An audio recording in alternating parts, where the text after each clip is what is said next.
Hey everyone, my name is Megan and welcome back to What's Your Why. Thank you all so much for clicking onto this video. It's one that is so special to me. This episode is one I recorded with my friend Nessa, who is such a powerhouse. Nessa's had such a positive impact on so many people's lives, be it through music or teaching, through her own stage school or choir. Like, she just has such a positive impact on so many people's lives because she's such a hilarious, caring person.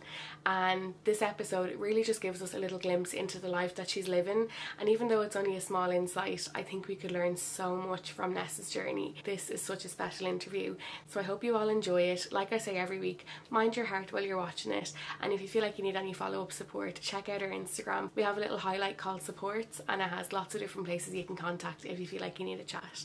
But other than that, enjoy. My name is Nessa Olohan and I live in Kells, County Meath.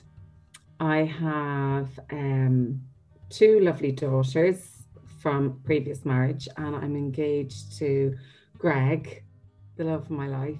But at the minute, everything is just like this huge whirlwind where everything's happening at once, like new job, getting out of this house, getting engaged, new house, and yeah, it's kind of like sometimes you have to just sit down and go, okay, just have to think about this and try and enjoy the process and enjoy the moment, rather than getting caught up in the stress of what's next. How are you really doing at the moment? I don't know. It's strange. I got engaged to Greg, who I love dearly, and we couldn't really celebrate with the people we wanted to celebrate with. You know, we had our girls and we had our family bubble, which was lovely, but you feel like there's been so many people with us on our journey over the last 10 years. We felt we wanted to celebrate. And then people are saying, so what are you doing for a wedding? Probably be in 2022. I'm kind of going, I don't know. We can't plan anything, you know? So we're just hoping that we can, I suppose, share it with other people that have been with us. Like you, for example, the people that have been with us from the very start, and kind of helped us through the journey to get us to this point. So I feel like it's important that at some point we get to celebrate with people.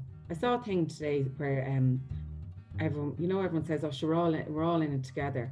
And I saw a thing, probably a million people have seen it, but it was, we're not all in the same boat. We're all in the same storm, but some of us are in a yacht, and some of us are in a dinghy, and some of us are hanging on to a plank of wood in the middle of nowhere. Everyone's dealing with it differently. Do you feel like there's anything that's been helping you get through these times? I don't know. Well, Greg's very positive. You know, he's just a positive person. I feel really lucky. He's a good guy, and he's really positive. So yeah, he makes me very happy. So that does help. What's that like, having that true love in your life? Yeah, it's lovely, but like, nobody's perfect. Have your good days and your bad days, and sometimes you have to work hard in it, but then other days you just don't have to work at all, which is more often than not, which is the most important part. Yeah, he's a lovely person, and he's my very good friend as well. So yeah, I'm lucky. I feel very lucky. Sometimes people don't find that. And I know, like, he's been your rock through some of the tougher times, and I know, like, one of those where you've been sick, and I would love to just kind of get a sense of what that journey was like for you. It's just mad. It was a mad journey, and I haven't really told a load of people about it, so there's probably people that might know me, that might watch this, that are saying, what is she talking about? But last year, at the end of last year, I was diagnosed with cancer, and it all happened so quickly. Within like less than a week, I was in for surgery, and then 3 weeks later I was in for a second surgery, and then had to wait 6 weeks for results. So that was just killer. It was scary. Thankfully, they were good. The results were good, but Yeah, very scary. I tell you, until you're actually sitting in an office um, on your own because you can't bring someone in because of COVID, Yeah. um, and someone says to you, "This is very serious." You know, if we don't get the results we want here, we're looking at something that can kill you within 18 months, and you're just like, and they're giving you success rates and statistics and things, and you're just kind of sitting there going, I was grand. Like I'm fine. I feel fine. If it wasn't for Greg and my family during that time, I honest to God don't know. Like people go through this and they don't tell their family because they're afraid to worry them, Yeah. and they don't go to doctors and things like that. I honestly don't know how they would do it. To be honest, I actually felt like I I found the problem is melanoma, and I found the melanoma, and I felt like he, like, literally picked me up and brought me to the different doctors and got me to the surgery, picked me up after it, and just minded me all over Christmas. And it's hard to watch your family watching you in pain or worried, and they were worried, and they don't tell you at the time that they're worried. They're all like, "Oh, sure, it's fine," and blah blah blah, and everything's jolly and happy, and you're having Zoom glasses of wine, and they're kind of just sitting there going, "No, everything's going to be grand."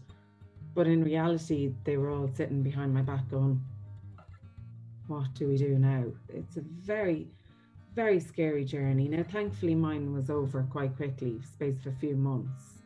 And when I say over, I'm back in again next week, and I'm in again for the next 5 years. I think for people that I know that are kind of down the line a little, I'm looking at them going, "You're so very brave." I was saying to you before, I feel like now I got my results in the middle of January, and I feel like because of that and because COVID, it was just put in a box and said, "Okay, we'll put that over there now, and we'll deal with that at another time." And then the whole engagement and the moving, so everything's kind of distracting from it, I think. And like, if you were to not be distracted for like a minute and actually look at it, like, how are you doing with it all? But that does happen to me a lot, when sometimes I might be going for a walk or something, if my AirPods run out of power, and I'm like, "Oh crap, I have to go the next 3k with my own thoughts." I don't want to be listening to my own thoughts. Like my mom said to me the other day, she was like, "It's all right if you want to have a freaker and you want to freak out about it and you want to start crying." And I was like, "I'm grand." And I just did start crying. And it was only then that she was kind of saying, like, "You nearly died. You could have died. You were very lucky." It's kind of like it's always there, and goes away for a while and then it comes back. So the more people talk about it, I think it will help in the aftermath, I suppose. But I don't think you can understand it until you've actually sat there and felt the fear. And now that the fear is over, I feel like I should be like making my bucket list, and oh my God, I'm so lucky, and so I have to do this and I have to do that, and I feel like I should be wanting to spend every second with my children in case I hadn't been able to do that. But you're not. You're just getting on with it. You're just plodding along, nearly as if it never happened.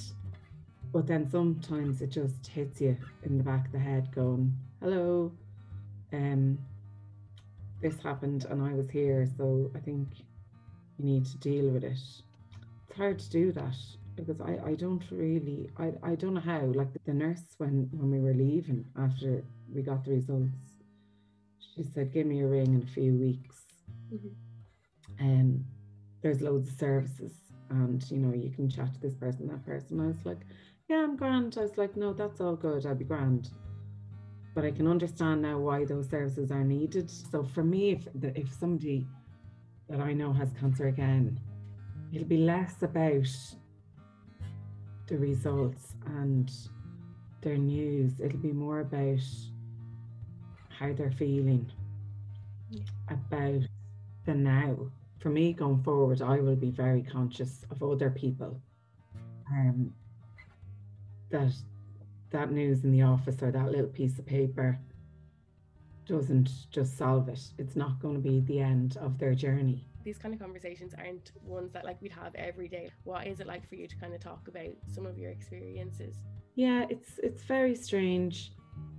Like, these are kind of 2 o'clock in the morning with many glasses of wine in your conversations, aren't they? Even when you and I are catching up.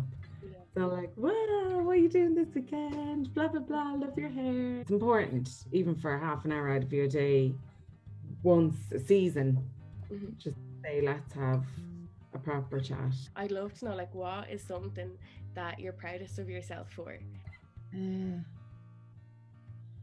I think Ruby May and Scarlett. Why? Because sometimes, and it's usually when I'm making dinner, Ruby May will go into the music room, which is beside the kitchen, and she sings and plays the piano. And you just stop to listen to her.